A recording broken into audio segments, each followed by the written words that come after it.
সারা রাজ্যে ঢোল পিটিয়ে দাও। আর আমি গেলাম আমার বিশ্রাম কক্ষে, সারা রাজ্যে ঢোল পিটিয়ে আমার বিশ্রাম কক্ষে তোমরা সংবাদটা পাঠাবে। আমি চলে গেলাম। আগে ঠিক আছে সেনাপতি মহাশয়, ঠিক আছে।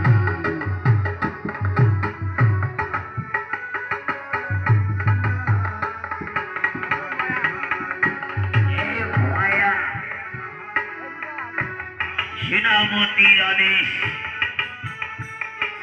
এই মথুরা নগরীতে হবে না কৃষ্ণ, থাকবে না কোনো হরি মন্দির, সব ভেঙে চুরমার করে দেব, বুঝেছ?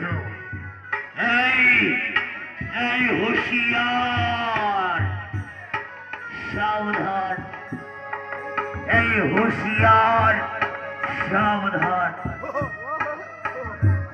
কেউ রানী মাতা অস্থি রানীর আদেশ অমান্য করার চেষ্টা করবে না। হরিনাম গাওয়া বন্ধ করো বা অস্থি রানীর নাম স্মরণ করো। আর যদি মা অস্থি রানীর আদেশ অমান্য করো, তবে আমাদের এই গলা আর কুঠার দিয়ে তোমাদের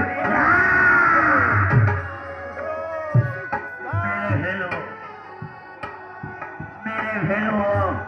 কথাটা মনে রেখো, কথাটা মনে রেখো। এই ভাইয়া চলে এসো, আমরা আর এক গ্রামে চলে যাবো।